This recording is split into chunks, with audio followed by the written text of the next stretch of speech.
Bueno,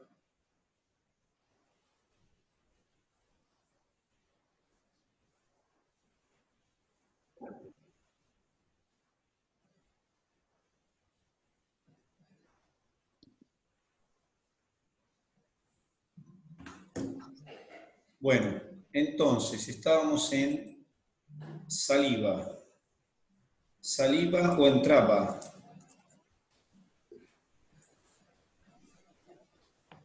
Ahí está, vamos a compartir de vuelta. Y entonces decía que la glándula está inervada. Ahí está.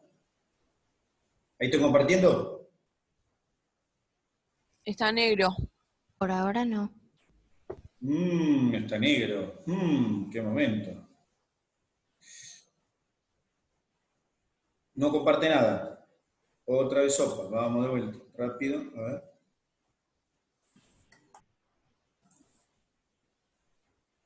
¿Y ahora? Sigue negro. Ahí está. Ahora sí. Perfecto. Ahora sí. Bueno, Sí, sí. entonces decíamos que, ahí está, la saliva, la saliva,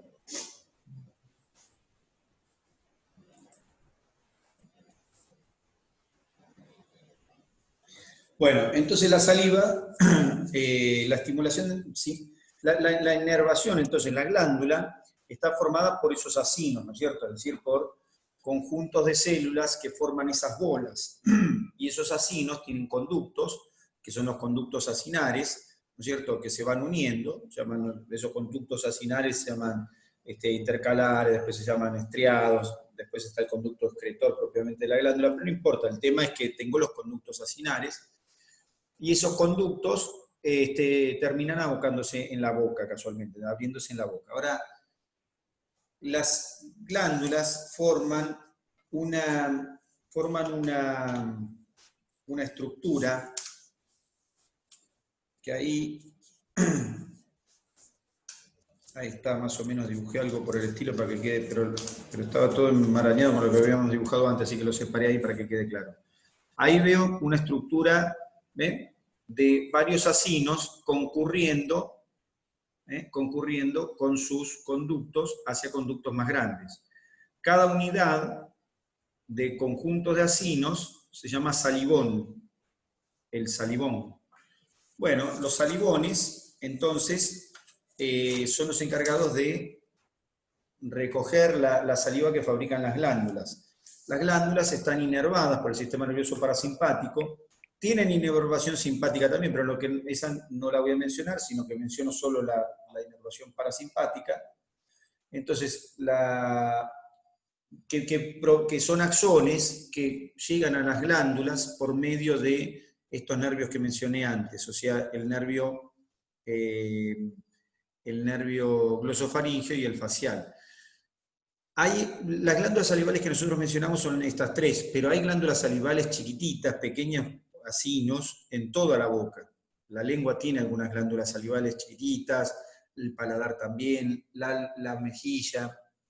Esas hay como acinos dispersos por toda la boca, pero eso se los digo por las dudas, porque por ahí ustedes ven nada, listo. Pero nosotros mencionamos las tres grandes glándulas de cada lado, ¿no es cierto?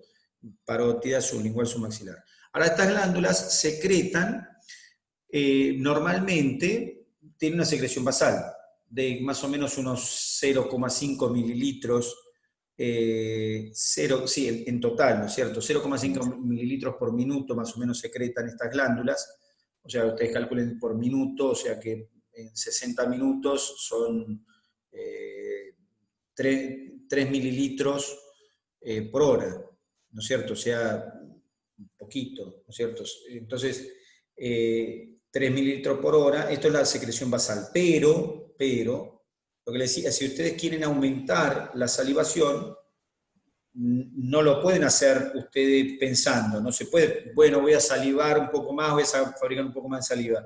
No lo podemos hacer habitualmente, pero existen estímulos que justamente nos promueven a tener mayor secreción. ¿Cuáles son esos estímulos? Bueno, olores, como dice acá, alimentos, pensamientos, ¿está bien? Pensamientos de distintas cosas. Recuerdo del alimento, por ejemplo. Uno piensa en algún alimento y aparece la salivación. O a veces la saliva proviene de pensar en otras cosas y sin embargo se promueve secreción salival. Bueno, entonces, el famoso se te cae la baba, ¿no? Fabricamos saliva ante distintas circunstancias.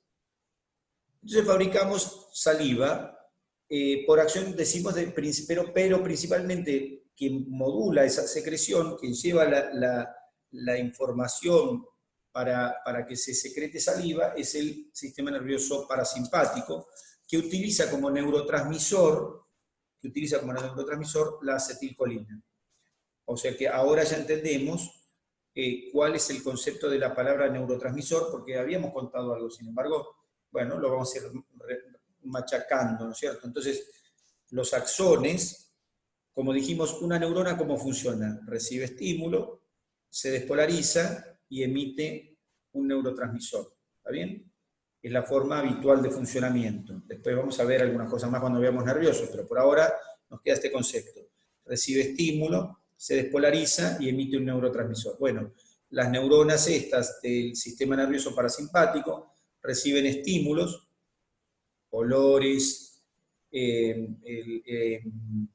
gustos, recuerdos, etcétera, como dice acá, y entonces esos estímulos en el encéfalo hacen que estas células, en realidad el estímulo no es que, el estímulo es un procesamiento neuronal, otras neuronas que están tocando a estas neuronitas que vamos a hablar ahora, las estimulan y estas neuronitas se despolarizan, el axón está destinado a ir a la glándula correspondiente, entonces tenemos un axoncito y el axón libera un neurotransmisor. ¿Cuál libera? Acetilcolina, así se llama el neurotransmisor, y la acetilcolina toma contacto con receptores que están en las células de los acinos.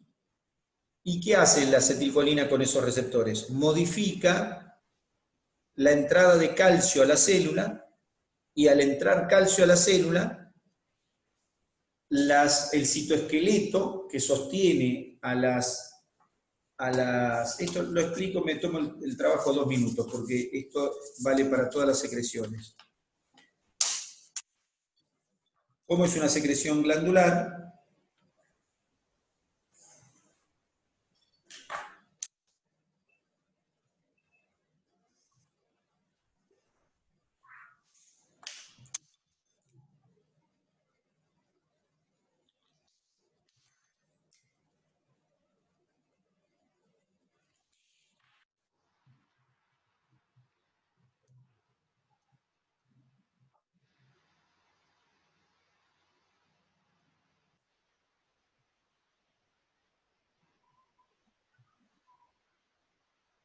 Así, miren. Esto es más o menos como les voy a contar ahora.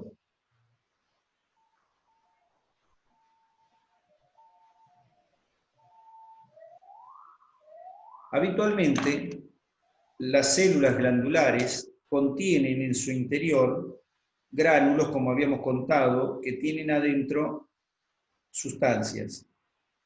En este caso, los gránulos, a ver si se entiende esto. Miren.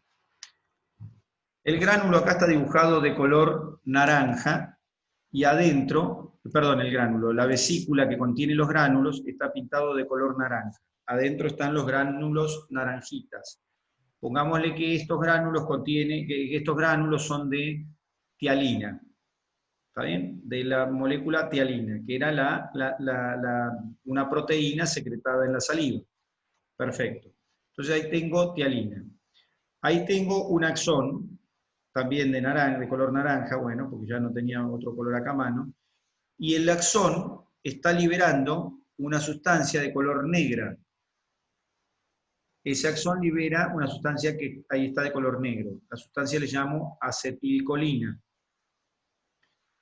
La acetilcolina toma contacto con lo verde que está ahí. ¿Qué será lo verde que está acá dibujado? Esto verde, ¿qué será? Un receptor. Un receptor. Receptor para acetilcolina. Eso genera un cambio dentro de la célula que no está explicado acá porque ya no me entra en la célula, tampoco podía ser maravilla, pero genera un cambio en la membrana y fíjense lo que hay acá. Hay algo pintado de color negro o gris, no sé qué color es ese, ahí. Y fíjense que hay una flecha y dice calcio. ¿Qué estará representando ese cuadradito gris? La entrada del calcio. Un canal de calcio. ¿Está bien? Cuando la acetilcolina se une a su receptor, el cambio conformacional que genera en la membrana hace que se abra un canal de calcio, montones van, y entra calcio. El calcio se une al citoesqueleto, el citoesqueleto mantenía atrapada a la vesícula, cuando el calcio se une, la vesícula se suelta, va hasta la membrana plasmática y se abre y libera su contenido. O sea que ahí está la relación entre el estímulo nervioso y la liberación de la sustancia que está en la vesícula. Profe, Sí. pero entonces cuando se despolariza es cuando saca las vesículas la sustancia.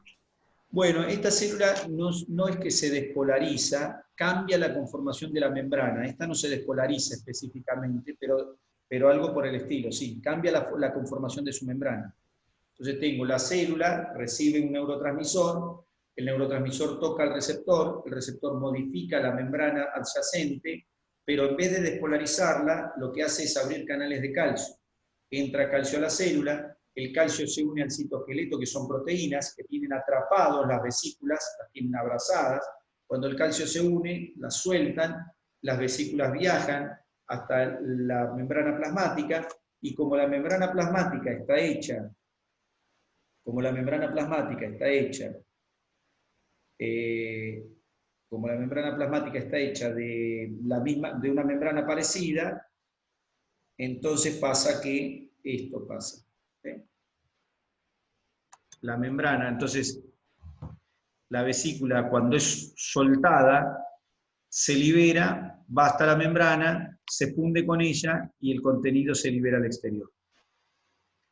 O sea que la actividad de la glándula salival puede ser modulada por el sistema nervioso a través de la utilización de neurotransmisores que se contactan con receptores específicos que hacen que se acerque o que sea soltada la vesícula que contiene lo que queremos liberar, sea soltada por el esqueleto de la célula, por el citoesqueleto, y entonces eso hace que esa vesícula pueda tomar contacto con la membrana plasmática, se funda con ella y se produzca un proceso de exocitosis. Entonces, cuando uno dice el parasimpático estimula la secreción salival, está diciendo esto que les acabo de contar. Es decir, estimula literalmente a la célula para que ésta secrete el contenido de sus vesículas. ¿Qué hay dentro de las vesículas? Bueno, principalmente agua. Pero además de agua, hay otras moléculas. ¿Qué hay? Hay algunas proteínas, ¿está bien? Hay glucoproteínas, como la mucina. Hay mucopolisacáridos, que son glúcidos. ¿Está bien? ¿Qué proteínas hay dentro de la saliva? Y bueno, hay varias proteínas, no hay una sola proteína. Hay distintos tipos de proteínas. Hay, por ejemplo, lisozima, que sirve para degradar más cosas. Hay inmunoglobulina A, que es una proteína que es una inmunoglobulina, que tiene que ver con neutralizar la actividad de gérmenes que pudieran entrar en la boca con los alimentos, para ir degradando, para ir no permitiendo la entrada de alimentos. La lisozima hace lo mismo, degrada alimentos. Hay una lipasa lingual, hay lactoferrina, la lactoferrina se une al hierro para que las bacterias no puedan utilizar el hierro que necesitan y entonces tengan menor sobrevida. Es decir, hay distintas proteínas con distintas propiedades. Nosotros mencionamos la que nos interesa para la digestión, la amilasa o la amilasa salival o hialina. ¿Está bien? Pero hay otras proteínas, por supuesto. Entonces, bueno, cuando nosotros estamos por ingerir alimento o cuando ya lo ingerimos, entonces, por esto que contábamos recién, por esto de los estímulos para la secreción salival, se fabrica más saliva de lo habitual y entonces utilizamos la saliva. ¿Para qué sirve la saliva? ¿Para qué sirve la saliva? Si yo le preguntara para qué sirve la saliva, dijimos alguna cosita antes, ahora hacemos más puntual. ¿Para qué sirve la saliva? Para que se mueva Ayuda a el formar el bolo. bolo. Claro, el bolo. Forma el bolo, bien, está bien. O sea que para aglutinar. Bien, aglutinación. ¿Qué más?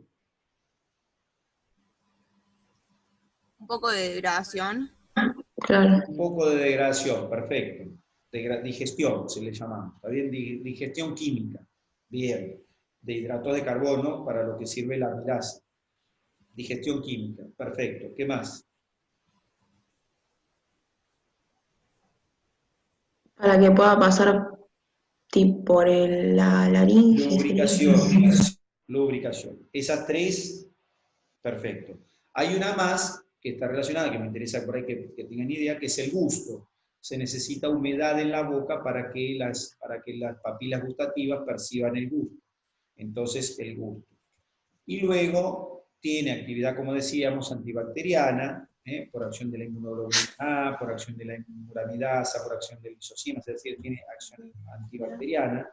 De hecho, nosotros lo vemos en los perros, pero nosotros también, ¿qué hacemos? ¿Cuál es la actitud natural que tenemos cuando tenemos una lastimadura? Tenemos una lastimadura en el dedo, nos lastimamos el dedo, ¿qué hacemos? Lo chupamos. ¿Qué hace la gente cuando se lastima un poco el dedo? Se ¿A pone dónde una lleva? curita. ¿Cómo? Se pone una curita. Sí, se pone una curita, es verdad, pero antes de poner la curita, se acaba de cortar. Lo desinfecta. Sí, se desinfecta, pero ¿qué hace? ¿Cuál es la actitud natural? Yo me corto, me pincho, ¿y qué hago habitualmente? Se lo lleva a la boca. No lleva el Yo dedo no a la hago boca. eso. Bien, les digo, ¿no llevan el dedo a la boca? Sí. Cuando se lastima, uno No. no lleva el dedo a la boca, no hay una actitud de llevar a la boca, el nene no sabe. Nosotros por ahí decimos, no sé, pero un nene que no sabe qué hace, pone la mano en la boca. Es una tendencia natural. ¿Qué hace el perro con las heridas? Se lame. Se lame las heridas. ¿Y para qué se lame las heridas? Creo que tiene algo en la saliva como para Y algo cicatrización. en la saliva, ¿no es cierto? Justamente, hay moléculas antibacterianas, ¿está bien? Hay muramidasa, inmunoglobulina A, lisocima, la lactoferrina que captura el hierro de las bacterias para que éstas no puedan vivir. Es decir, hay actividad antibacteriana. Pero, profe, Sí. ¿no es, digamos, contraproducente llevarse el dedo a la boca, digamos, como para desinfectar la herida? Pero ¿dónde quedan las bacterias de esa herida? Se van a la boca. Bueno, es evidente que preferimos el Pervinot como para sacarla. Bueno, justo me tocó el camión que viene en marcha atrás acá. Bueno, ahí va, ya pasó. Bueno, decía que, por supuesto que no es, yo no estoy recomendando que se lleven la mano a la boca y que limpien con la saliva las heridas, o sea, no es la recomendación esa, no es que estoy dando esa recomendación, pero quiero decir que naturalmente es nuestro antiséptico natural, digamos, que es el antiséptico natural, lo que hay. El perro no tiene alcohol en gel, no tiene agua oxigenada, no tiene agua oxigenada, no tiene Pervinox, nada.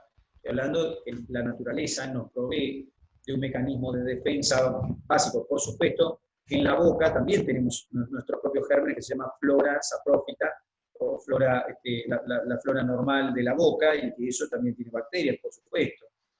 Bueno, pero estamos hablando que en la naturaleza, nada, no aparece el alcohol, no hay ¿se entiende? No hay antisépticos, no hay desinfectantes, no hay. Estamos hablando, ¿se entiende? La naturaleza nos provee de esto, bueno, tiene propiedades antibacterianas, entonces es natural que el perro se lama las heridas. Es natural que nosotros lamamos nuestras heridas, ¿está bien? Es lo natural, es porque ahí tenemos sustancias que tienen cierta actividad. Por supuesto, de nuevo, si vos tenés un tétano, bueno,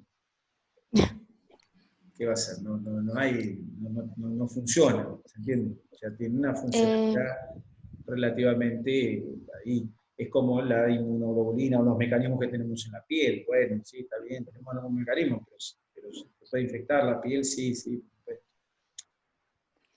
¿Y Entonces, el resto de los animales, digamos, tiene la misma propiedad en la saliva? Digamos, ¿es común a los animales o claro, son los... Ah, todos los animales. Pero ojo, pará, porque ahí sí, porque se lastiman y se hacen lamer por el perro. No. El problema con el perro es que la flora bacteriana del perro es distinta de la flora bacteriana de la boca nuestra. Entonces, ojo, porque ahí hay un problema más grave todavía, es decir, ahí sí. Es decir, estoy sacando unas bacterias, matando las que mata el perro de mi herida y estoy poniendo la de la saliva del perro. Por ahí la cosa no está muy bien. Pero bueno, no es el método. Yo no estoy diciendo que utilicen la saliva como método antiséptico. Estoy diciendo no, obvio, simplemente... nomás pregunto. No, está bien. Estoy diciendo simplemente que hay ciertas propiedades antibacterianas que tiene la saliva. Pero que sirven, ojo, ¿a qué viene esto? No, que tienen cierta utilidad para los alimentos que comemos. Los alimentos están cargados de bacterias, de virus, de todo. No es que como lo que yo me llevo a la boca no está libre de bacterias.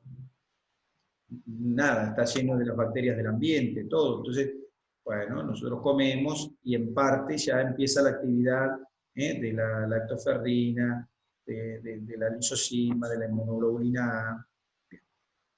Entonces, lubricación, aglutinación, interviene el gusto, antiséptica, esas son las funciones de las salivas, digestión, ¿está bien? Funciones de la saliva. Bueno, entonces fabricamos saliva y el estímulo principal para la fabricación de saliva en masa es el sistema nervioso parasimpático a través de los nervios que llegan a estas glándulas, ¿no es cierto?, a estas células de las glándulas. Recordar que la saliva también está llena de electrolitos y tiene una osmolaridad que puede ser variable, pero que es parecida a la plasmática. ¿Qué quiere decir que la osmolaridad es parecida a la plasmática?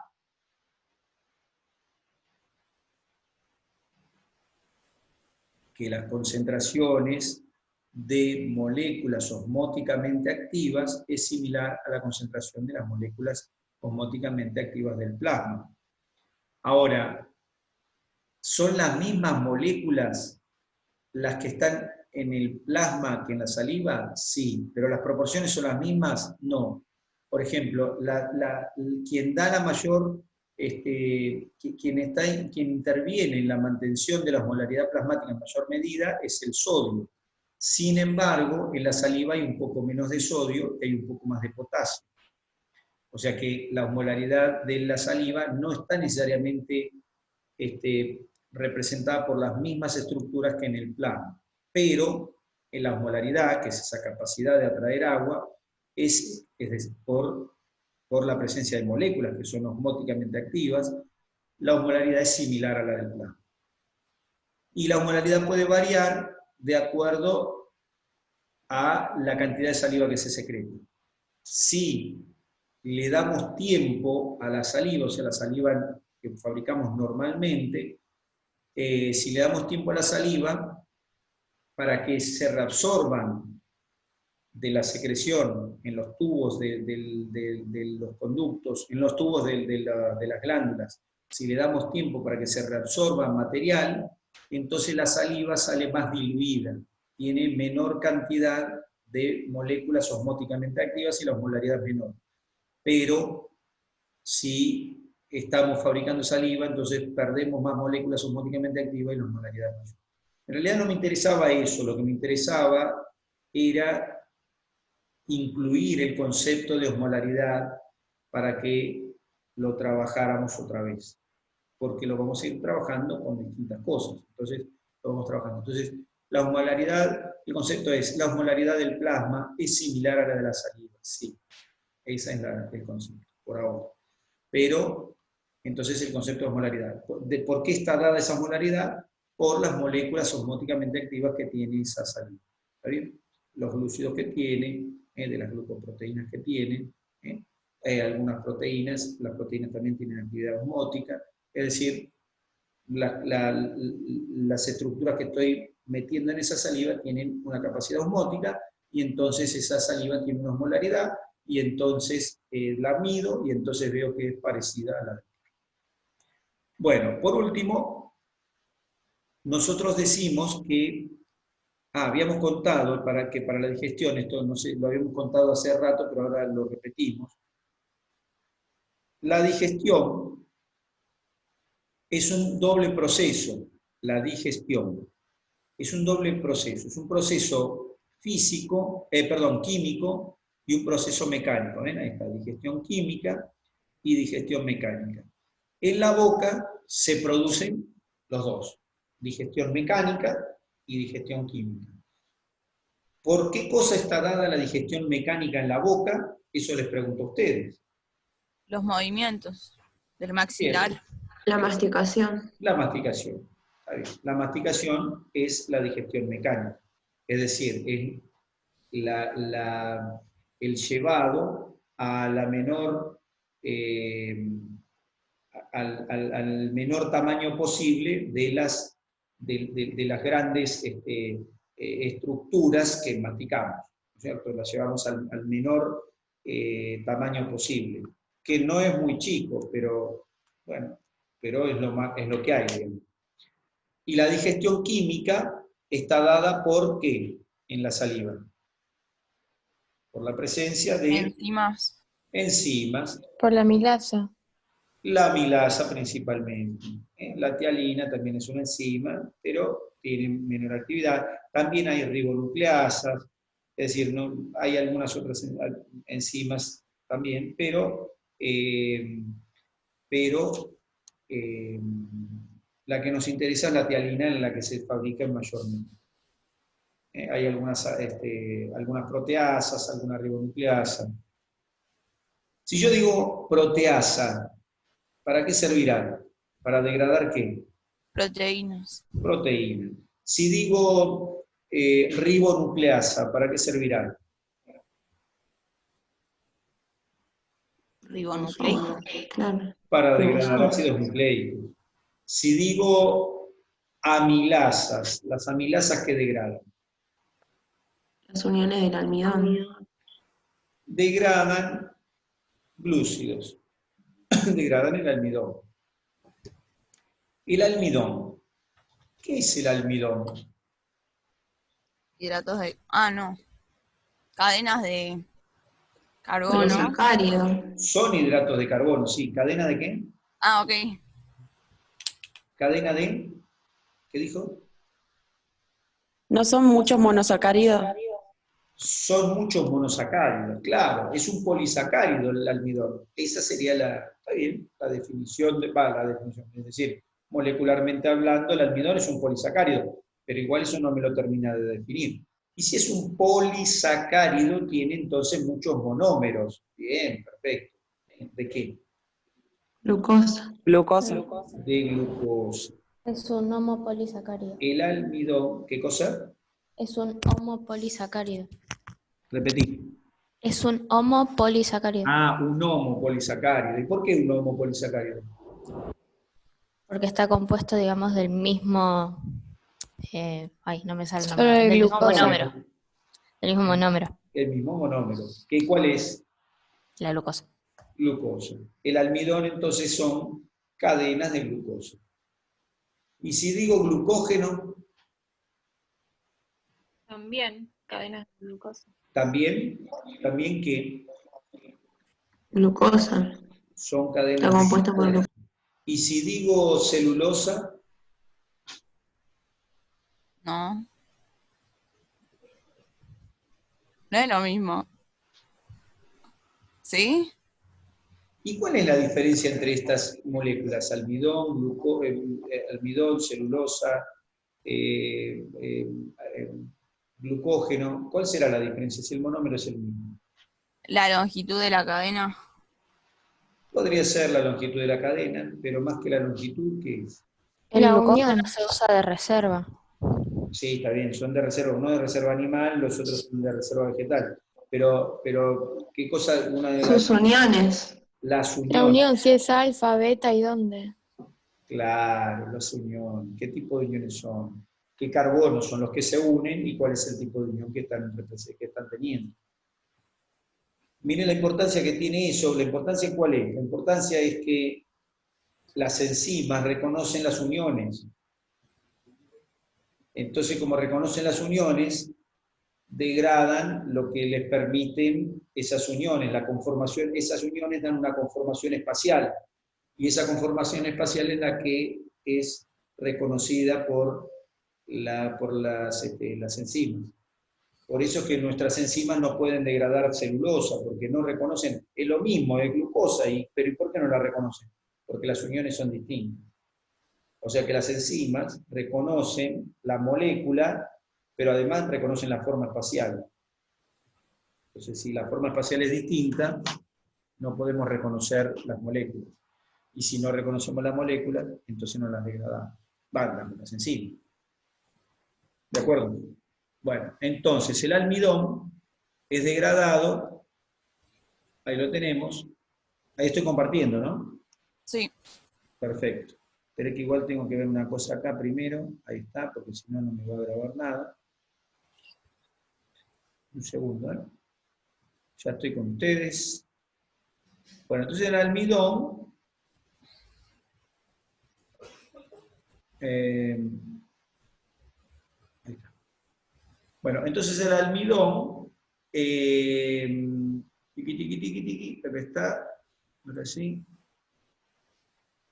Bien. Entonces el almidón es degradado por la amilasa. Pero claro, de nuevo lo mismo, la exposición del almidón, de los alimentos, en la masticación ya es pobre. Exponer el almidón se expone a algo, bueno, perfecto. Pero además de eso, el tiempo que tiene la enzima para trabajar es poco. Entonces, la amilasa degrada el almidón, pero no lo puede degradar, no lo puede degradar mucho. ¿A qué podemos degradar el almidón? A moléculas más pequeñas. ¿Y a qué moléculas más pequeñas la podríamos degradar al almidón? ¿Glucosa? Sacáridos. ¿Qué cosa es sacárido? Sí, ¿qué es sacárido? ¿Glucosa? Bueno, podríamos degradarlo a glucosa, claro. Esa sería la degradación última. Pero las enzimas, la naturaleza las hizo de una manera tal que no pueden llevar a cabo la degradación total. Entonces, la degradación que pueden hacer inicialmente las enzimas es parcial.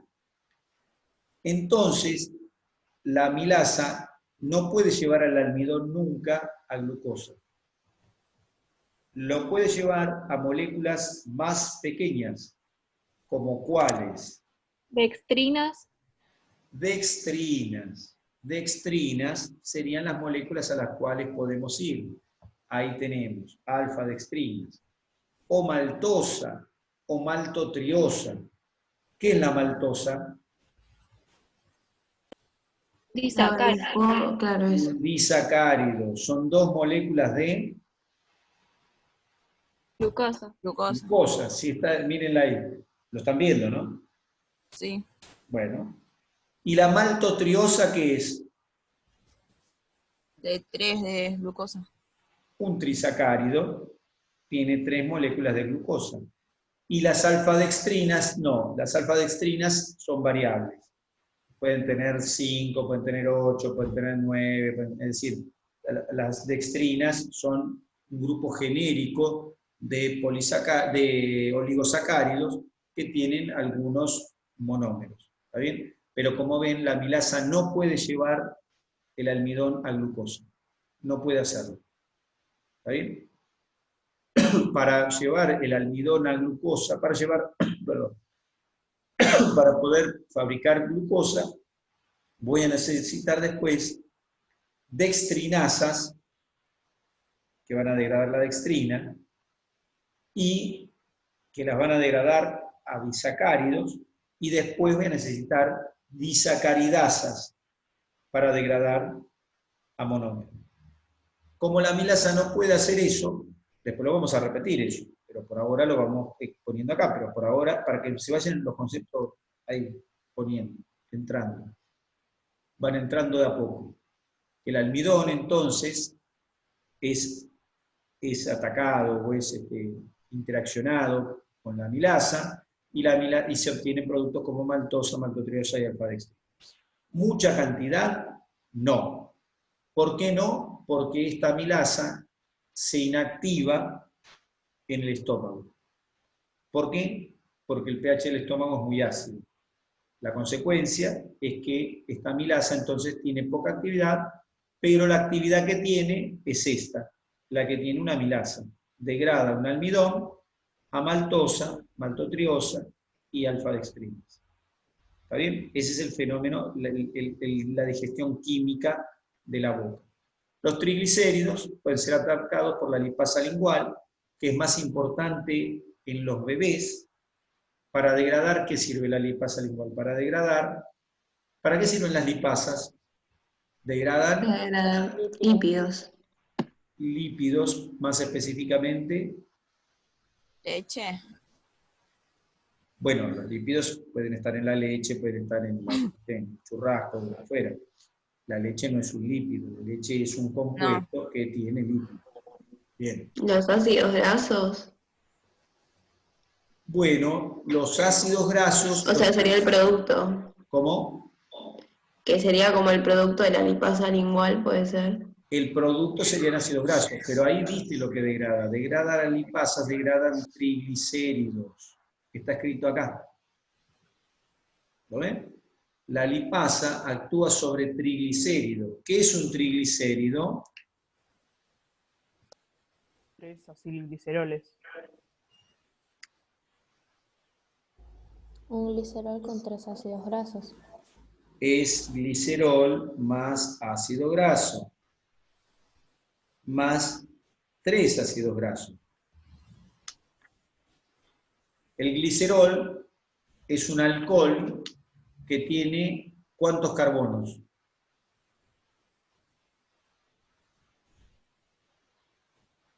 3. 3 carbonos. 3 carbonos. El glicerol tiene 3 carbonos. Y en cada carbono tiene un grupo alcohol. Y cada grupo alcohol se puede unir con el grupo ácido de un ácido graso. Cada grupo alcohol se puede unir, ¿sí? Se forma por una unión éster, se pierde agua y se forma la unión entre cada carbonito y un ácido graso. Entonces se forma esto. Si el glicerol se une a un solo ácido graso, eso se llama Glicerol. monoacilglicérido, ¿sí? O monoglicérido. Si se une a 2, diglicérido. diacilglicerol o diglicérido. Y si se une a 3, se llama triglicérido. ¿Está bien? Triglicérido. Carbono 1, carbono 2, carbono 3. Las lipasas saben degradar esta molécula, pero solo en el carbono 1 y en el 3. Las lipasas nos dan como resultado ácido graso más monoacilglicerol. ¿Se entiende? O sea que si yo digo triglicérido más lipasa, el resultado es monoacilglicerol más ácidos grasos, por supuesto más la lipasa, que no se modifica. O sea que hago así, ¿ven?